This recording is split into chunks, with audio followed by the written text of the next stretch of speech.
And on the side of my table, I will also be checking and reading this text channel with my other screen. So I will also be see the things you type in the text channel. So if you have any questions, comments, don't hesitate to ask or make your comments. This lesson will be fun and entertaining and useful with your participation. Otherwise, it will be just me talking, which can get boring, I know. Anyway, so today we will talk about moods part 2. We did the part first, like part 1 last week, and today we will do part 2. There will also be part 3, the final part about conditional stuff. So today we will talk about optative and imperative mood. I know that these terms can be unfamiliar for most of the people. I will also explain what these mean or how they are used. I will put them in simple words for everyone to understand. Okay, anyway, for this one I will actually go in this presentation mode. So lesson plan will go like this. I have been doing that, and now I am on the second step. Then I will explain and make some reminders about the terms, because you need to understand what the terms mean in order to understand the grammar subject. And then I will explain optative mood, then imperative mood, and there will be interactive exercises with fill in blanks, writing your own sentences, and even reading. I will unmute the volunteered people, and you will be able to read some short texts with this grammar. I wrote the texts myself because it's hard to find such things on the internet when they are too specific. I wrote some small things for you to read at the end of the lesson. And then I will have your questions or your comments.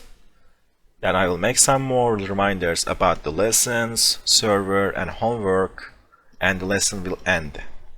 And 2 more reminders before we start. Please follow this lesson plan. If you have something that comes to your mind about any of these steps, maybe for example when we are talking about imperative mood, if you have a question about the next one, please wait for us to move there first. So let's not rush things, let's go with the plan. And when you need to answer things in the text channel, please use answers. A lot of people get confused with this, which I understand. That's why I wanted to show it like this. You need to type this, I think they are called pipes, twice. First, like 1, 2, 1, 2. Before and after your answer. Okay, anyway, so we are starting. First, the terminology. What does mean what? So for example, tense means time. When I say tense, I will mean time, the time of an action. But when I say mood, I will mean the attitude of an action. Like how something is phrased, how something is expressed, like which attitude.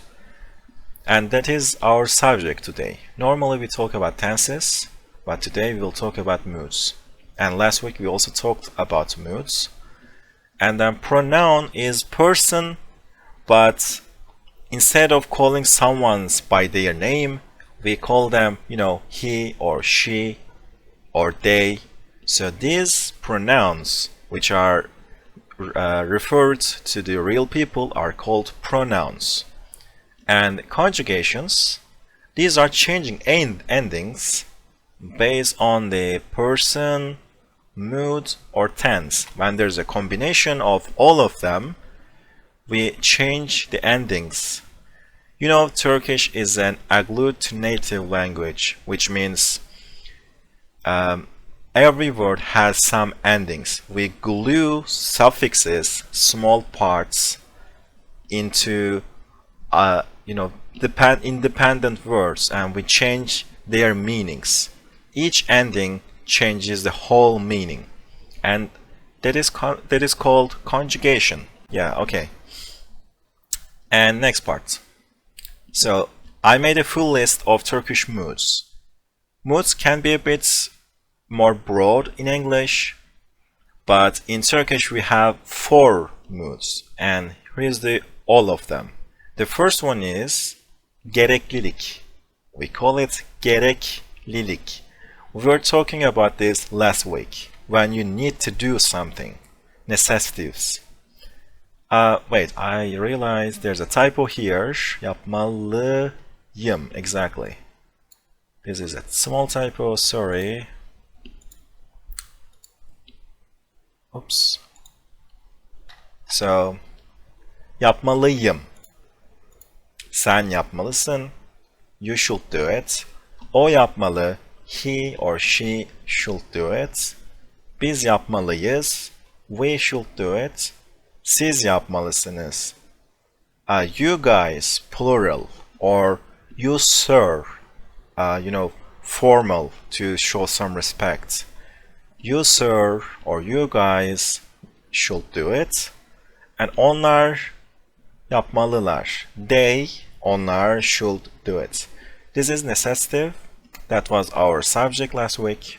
And today we will talk about this one. So I'm sure that the conjugation will mean nothing to you for now. So I will quickly move this, and today we'll also talk about this. So we will talk about this today and this. This one was last week. And the last one will be next week. We will talk about conditions like conditional sentences, if clauses. If I do this, or if I do this, or I wish I should do this. So yeah, sa is not always condition, it is also used for wishes. So conditionals and wishes will be our subject next week. So today we will focus on istek and emir, kip. So we call them kip, by the way. In English they are called moods, optative and imperative. So ben yapayım. But I will explain the conjugations. There are some tricks. You shouldn't memorize all of this table. Actually, let's move to some explanations before taking a look at the full conjugations. So optative mood indicates that you want to do something. When you say, I want to do this, instead of that, you can say, let me do it. So you can use optative mood when you want to do something, when you suggest doing something, like hey, why don't we do this kind of meaning. You can use optative for this. And also when you have an intention or a plan to do something, like okay, I will do that kind of sentence can also fit in optative mood. So conjugations of this mood is a bit tricky because it is often combined with the emir, which is imperative mood. So it is a gray area. Before coming to this lesson, I have made some research. I already read about linguistic articles. There are really academical studies on the combined and interchangeable use of the two. So I will not confuse you. I will put every very academic and advanced things aside. I will only show you the basics and the modern uses of the optative mood. So let's see. Oh wait. Before coming to this, I was doing some practice and yeah. So how do we conjugate things in the optative mood? How can we say let me do it or I want to do it? For ben we have yapayım. Yapayım. So yap is the root of our verb. Yap, and we have the a. So optativus is either a or e. In this case, based on the vowel harmony, it is a. Yap, a, yım. The is the ending for ben. There's a vowel, a buffer letter to separate a and I. Separating vowels is a thing in Turkish, buffers.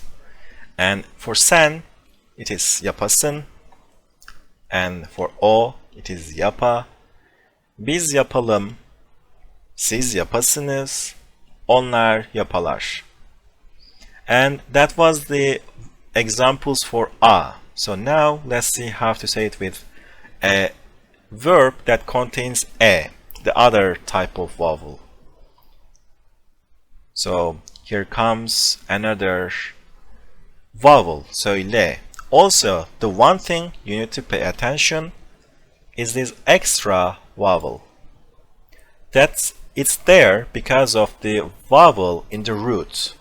When there's a vowel in the roots of the verb, since the suffix is e, you put in a buffer to separate the root and the suffix. Söyle, ye, yim. But this one, there is a p at the end. There is not a vowel. So you can directly put the suffix, yap, a, yim. But with this one, there's a e, which is a vowel. So this is why we separate it. Söyle, ye, yim. Söyleyeyim. I know it's a bit mouthful. It's a bit difficult to pronounce. You should practice like tongue twisters to get used to Turkish pronunciations. Söyleyeyim. Yep, or the next one. Söyleyesin. Söyleyesin.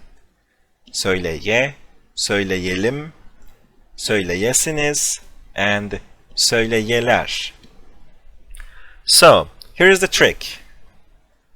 This is the full conjugation, but you will not need to know about this sen and o. Also, siz and onlar. Forget about this sen, o, siz, onlar. You will only need to know the conjugations for biz. Yes, pink trousers. I will mention the different pronunciations at the end of the lesson in the Delights of Turkish section. There are also other pronunciations about other conjugations. And you only need to know about biz. So ben and biz. All you need to know in these moods, these conjugations. You can completely forget yapasın, yapa, or yapasınız, yapalar, because we don't use them in our daily life. So let's move to the other one, because we need to hurry up a little bit. So, and the other one. Emir gibi. Imperative mood. This one is a bit different. This one is basically tells someone to do something. It is like do this, or come here, or listen to me, or open your book, open the box, open the window, open the door. It is imperative. And this is a bit more easier. Yes, this is the command sentence when you make a comment for someone. So, as we did before, we will take a look at full conjugations and examples, and then the interesting part will finally show up where you can combine istek and emir. So in the next slide, we will see a conjugation list. So ben gibi. No, Shahad. That's completely different. Beni dinliyor musun? That one means, are you listening to me? that is a different subject. Let me show you some examples. So yapmak and söylemek, same verbs. So what does that mean? That means there's no conjugation for ben in the imperative mood, because logically you can't order yourself to do something. You can't tell yourself to do something. It doesn't work for yourself, so we don't say it for ben. So there's nothing. But you can tell someone, like sen, you, or yap, and you can see there's no ending. It is only the root of the verb. Wait, I want to draw this better. Wait, what? Okay.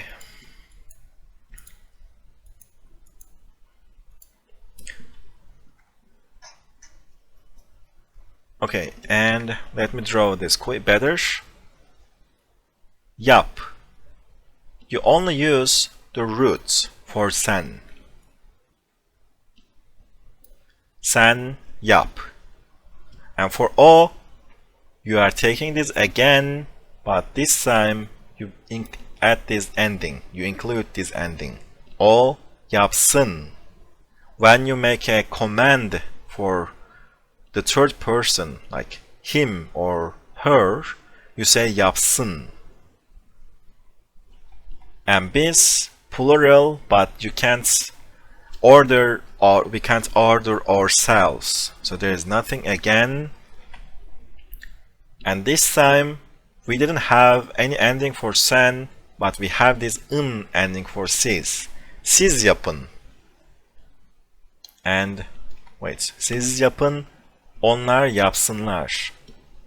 So yap, yapsın, yapın, yapsınlar. This is the bonus section. Books don't teach you that one, but if you make a search, if you do research, you will see that there are academical studies on the combining uses of these two moods. Yeah, in this lesson I am teaching you things that you can't find in books. Anyway, how do you combine them? How do you say, let someone do something? For all the pronouns, let me do it. For the first person, I, you can say yapayım. Let me do it. Or let me go. Let me sleep. Let me whatever. But for the second person, let you do it doesn't exactly mean anything. But let him do it. So the yellow means optative, the orange means imperative, and this is how we combine them. And if you remember, I said that for optative, second and third pronouns are outdated. So instead of using their outdated versions, we take the imperatives. So we fill in the blanks, the missing parts with each other. Or for the for the imperative, I said that you can't order yourself. You can say it for ben, but instead of imperative, you can take the first persons from optative. This is like a merging the conjugations of the two moods. There are some blanks, there are some missing parts in each conjugation, so you merge them together, you combine them and put the missing parts from the other one. Maybe I should have made two tables next to each other to show a comparison. I forgot to do that. Anyway, and second ones, you cannot use them. They are ük, as our inside joke in the server, meaning something doesn't make sense or sounds broken in either Turkish or English. So you can't say them. But how can you say second persons? How can you use them? Like, how can you say I will let you do it? You can use them with a different kind of order. izin vermek. To give someone a permission. I will let, but more like allow, you do it. Yapmana izin vereceğim. I will let you do it. Or I will let you guys do it. Yapmanıza izin vereceğim. So let is not always permission. It's more like a small suggestion, like let's go. But if it means permission, if it's more like this, then you say izin vermek. Okay. So I'm leaving. Ben gidiyorum. Şimdi biraz dinlenelim. Let's rest a bit. And herkese iyi akşamlar.